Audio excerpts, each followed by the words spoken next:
Well, here's the latest that is coming in right now is that army jawans who have been martyred in terror attack at an army unit in Uri sector of Jammu Kashmir yesterday. According to army, a group of heavily armed terrorists targeted the administrative base unit following a fierce gunfight that lasted for at least 3 hours. We're getting to know that 17 jawans were martyred in the operation, but combing operations continued. UAVs have been deployed in the area to locate if there are any more terrorists hiding in the area. Here's a complete report.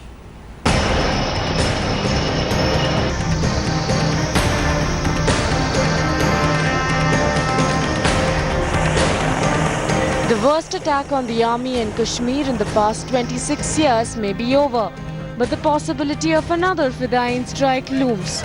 Sources in the government have pointed out that the threat to nation security wasn't over, as 3 suicide squads had infiltrated from Pakistan-occupied Kashmir and one of them was still on the prowl. Top sources have told India Today that the intelligence agencies have issued a warning for this 3rd suicide squad, which is most likely scouting for a soft target along the Uri-Srinagar highway. This army camp in Uri near the line of control was attacked on Sunday morning. Around 7 AM, heavy smoke was seen billowing out of the camp as tented barracks caught fire after terrorists exploded grenades. A fierce gun battle followed as the army engaged the terrorists. First report said 6 jawans were injured. The army then airdropped special forces to battle the terrorists. 3 choppers were sent from Baramulla to Uri. After 4 hours of relentless gun battle, the 4 terrorists were gunned down. During this firefight, all 4 terrorists have been killed by the Indian Army. There have been a total of 17 Army fatal casualties. Meanwhile, assuring stern action, severe criticism from Pakistan emerged within no time. देश की एकता को एक बहुत बड़ा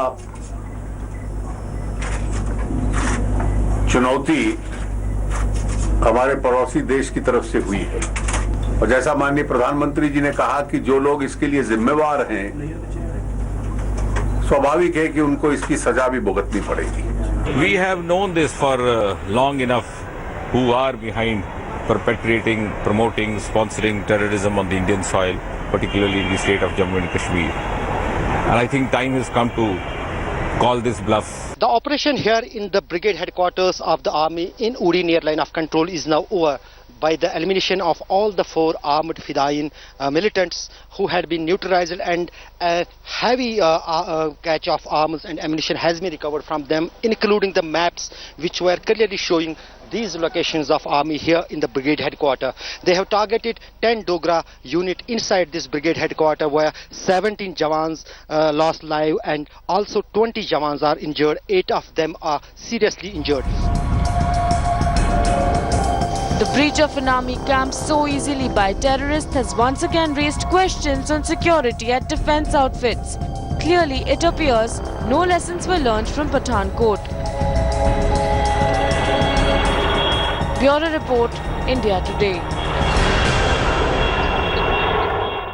Now exposing Pakistan yet again, the Indian Army has asserted that terror outfit Jaish-e-Mohammed was behind the deadly Uri attack. Confirming the Jaish link, the army revealed that articles recovered from the terrorists had Pak markings on them. The India DGMO spoke to his Pak counterpart expressing concern, but the question is, will Pakistan continue to remain in denial? January 2nd, the Pathankot airbase attacked.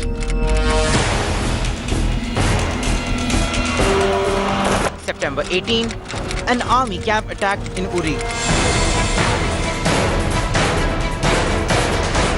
On your screens are scenes from 2 of the deadliest terror strikes against the forces. What's strikingly similar in the 2 attacks is that the terrorists were highly trained and heavily armed. Trained, armed and motivated by the same outfit operating out of Pakistan, Jaish-e-Mohammed.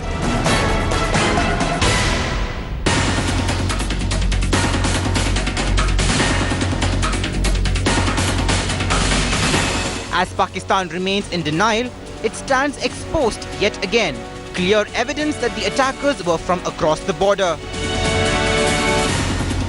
The terrorists had some items which had Pakistani markings on that.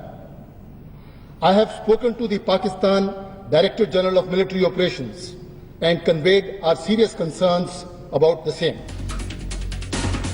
Pakistan is refusing to crack down on terrorists using its soil. More proof that the Pakistani government is patronizing terrorists for its own ulterior motives. As per the army, the attackers in Uri were from the Jaish-e-Mohammed militant outfit. The weapons, the AK-47 rifles that were recovered from them had clear Pakistani markings. The DGMO of Indian Army has spoken to his counterpart and expressed serious concern over this deadly attack. With Shujaul Haq in Kashmir, Bureau Report, India Today. Once again, our focus is on the bilateral relations between India and Pakistan. With Pakistan continue to backstab India, chorus is now growing to relook at the cordial relations with the Pakistani government that India has tried to maintain. Condemning the Uri attack, Prime Minister Modi also assured that no one responsible for bleeding India will be spared.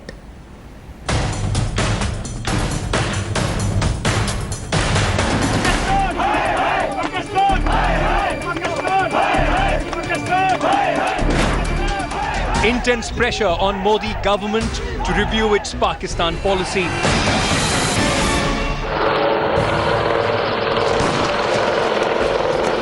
The Uri attack and the response from India is the litmus test of the Modi government. Prime Minister Modi's repeated outreach to Pakistan has been betrayed once more.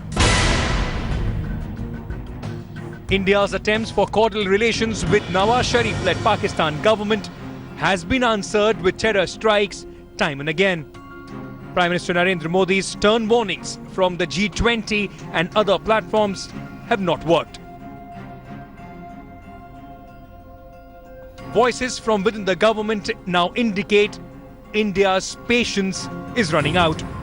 Home Minister Rajnath Singh on Sunday even called Pakistan a terrorist state. आज की घटना इस बात के लिए हमें तैयार करती है कि आगे के लिए हमें और हमारी सुरक्षा फोर्सेस को और भी तैयार होना पड़ेगा. I think time has come to call this bluff and to disrobe those who are playing this mischief. Allies too are prodding the government. As tension aggravates, the valley continues to suffer. The Chief Minister of Jammu and Kashmir has lashed out at the perpetrators of Uri attack. She has said that those who carry out such attacks have only one intention: to vitiate the atmosphere of Jammu and Kashmir, which is already very turbulent. She also said that these attacks go on to increase the aggression and increase the tension between India and Pakistan, and eventually the victims of this are the people of Jammu and Kashmir state. What is now clear is that Uri attack has set the India-Pakistan relations back to a situation where chances of any dialogue look extremely slim. Vishudal Hakim, Srinagar, Bureau Report, India Today. Now here's a look at India's counter strategy. It's a five-pronged approach. So strategy 1 is expose Pakistan's terror to the world. Strategy 2 is to diplomatically isolate Pakistan as well. Strategy 3 is not to let Pakistan's infiltrations go unpunished, so a sustained effort at the line of control. Strategy 4 is neutralize Pakistan's proxies in India with a crackdown on separatists and those spewing venom against India. Strategy 5 is to work to scale down ties with Pakistan. My colleague Ashraf is joining us on this story. Now Ashraf, first take us through what's the stage of operations in Uri, because there are reports coming in that combing operation could be underway in its last stage. Devna, these combing operations will continue further because there are some inputs settled with the intelligence agencies as well as with the army that probably there might be much more attempts by the Fidayeen squads across the line of control as they have earlier warned. And keeping those intelligence inputs in view, the security has been enhanced on the line of control, the grid has been made tight, and the combing operations in the forest areas, in the areas near the line of control will continue in coming days too, because it is the dry weather and the peaks near line of control are without snow, and this is the time when most of the infiltration bids are made, and probably after 15 days or 1 month there will be the snowfall on the peaks, and then these tracks will get automatically closed. So there is the high visual, high combing operation going on in the different sectors on line of control, particularly after the Punch attack as well as after the Uri attack. All right, Ashraf, be with us. We'll come to you. But before that, let me take our viewers through one of the most deadly attacks on the army brigades in India, where 70 jawans attained martyrdom after 4 terrorists infiltrated in the camp and opened fire in Uri in Kashmir, just 6 kilometers from the LOC. We take you through exactly what happened.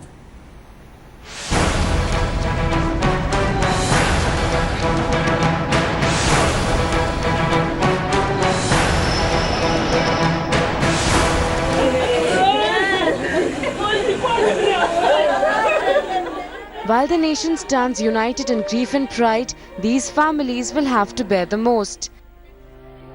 With condolences pouring in from across the country, they will have to come to terms with the death of their loved ones. The family of Colonel Singh never thought that tragedy would knock at their doors in this manner. Belonging to 10 Dogra Regiment, he was one of the valiant soldiers who attained martyrdom.